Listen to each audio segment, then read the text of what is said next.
Welcome to this virtual tour of America's Amazon, the Mobile-Tensaw River Delta in coastal Alabama. This is one of the most culturally and biologically diverse places on Earth for plant and animal species, including humans, who for centuries have found it an extraordinary place in which to live and work. However, many, including those who live nearby, have never or rarely entered its waters or explored its banks. This may be due to lack of transportation, lack of knowledge of public accesses, and even lack of awareness that this treasure exists. In this time of pandemic, there are other challenges toward getting out into this natural wonder. So whether you've experienced America's Amazon once, many times, or none, the Mobile Bay National Estuary Program is pleased to bring you along for a ride on this virtual tour.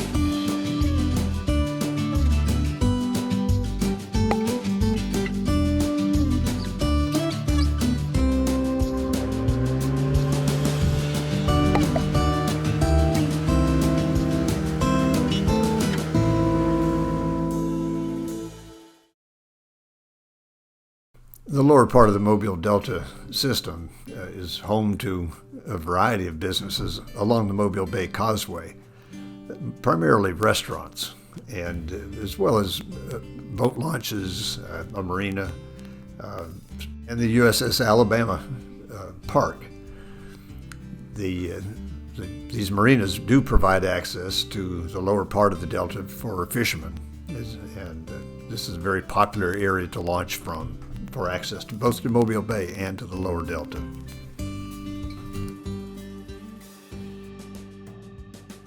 A particularly rich component of the biological communities in the lower Delta is the submersed aquatic vegetation, or SAV.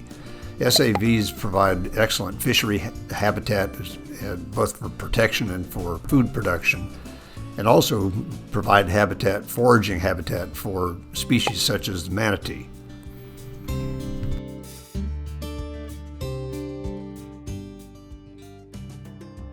One of the most unique things about the Mobile-Tensaw Delta is the huge number of species of plants and animals that occupy that system.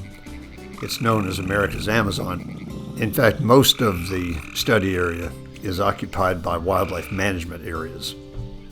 These are either owned by the federal government or by state government or by conservation organizations. The Delta area is a major resource for recreational use, especially for boating. We see a number of marinas, launch sites around the Delta, including Live Oak Landing, Mount Vernon, the Dead Lake Marina, and then boat launch sites on the Mobile Bay Causeway.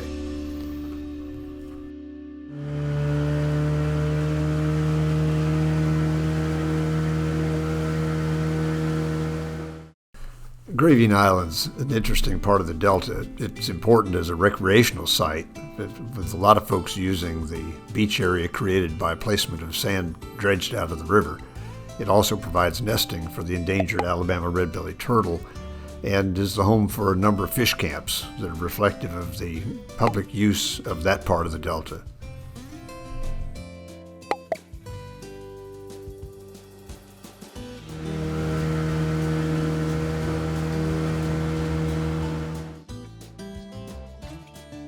Hurricane Landing has been developed since roughly 1980.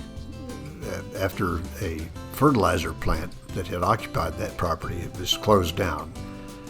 It's become a fairly developed residential site, and as indicated by the numbers of boathouses and piers, is very important for access of boaters to the river system.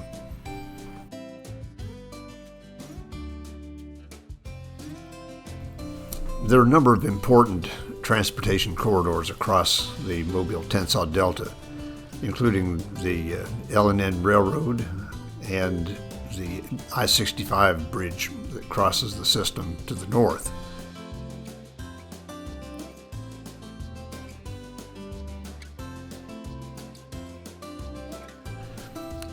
It's interesting that north of the L&N Railroad is the location where the Ghost Fleet was located until the early 70s.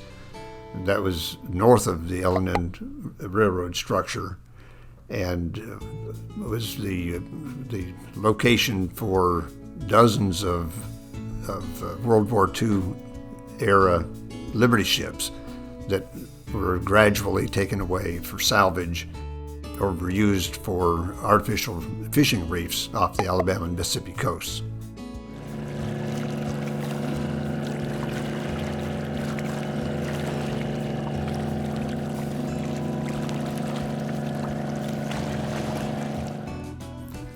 The west side of the Mobile-Tensaw Delta study area is heavily industrialized, especially in the port of Mobile.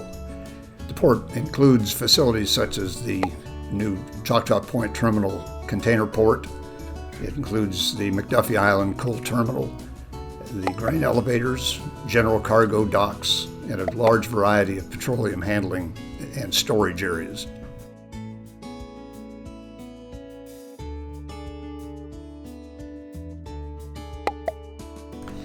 Waterborne commerce is one of the more important uses of the Mobile River system. We see large numbers of barge tows moving up and down the river, not just in the harbor, but coming back and forth all the way from the ThyssenKrupp steel mill site down into the harbor itself.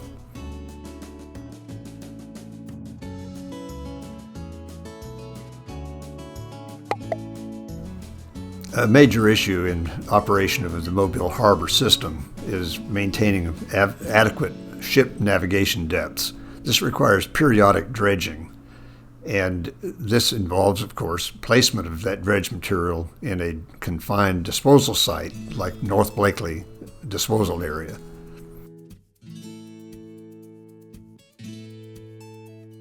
Some of these sediments might be contaminated and therefore have to be maintained in that dike system where they're isolated from the aquatic system so they don't result in water quality degradation.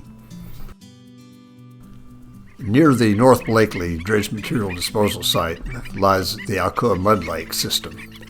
The mud lakes had been used for the storage of slurry from the old Alcoa aluminum mill on the west side of the river, but now actually represents an extremely important stop on the Alabama birding trail. It is home to a very large number of bird species.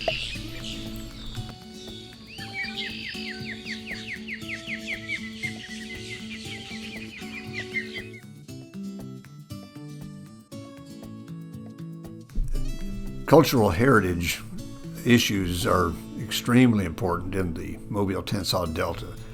They're exemplified by the location of the Clotilda, the last slave ship to enter the United States.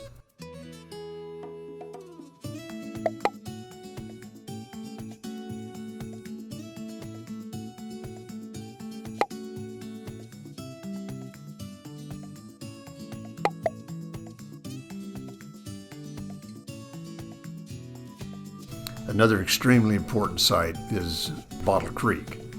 That site occupies a large area in the middle of the delta and has a large number of mound systems.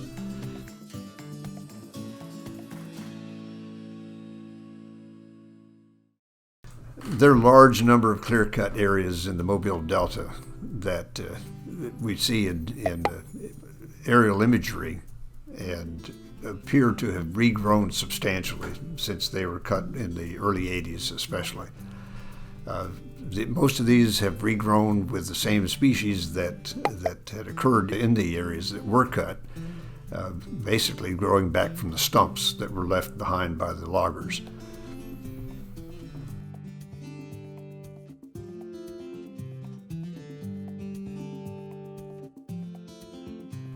One of the major industrial facilities on the Mobile River, on the west side of the Mobile-Tensaw Delta, is Berry Steam Plant, operated by Alabama Power Company. It used to be operated almost entirely by burning coal, which resulted in accumulation of large amounts of coal ash in ponds located in several hundred acres of the property. Since then, coal ash has been carried off as it's produced.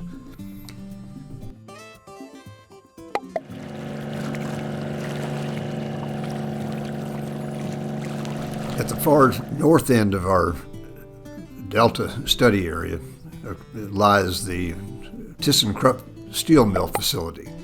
It's now operated by two different companies.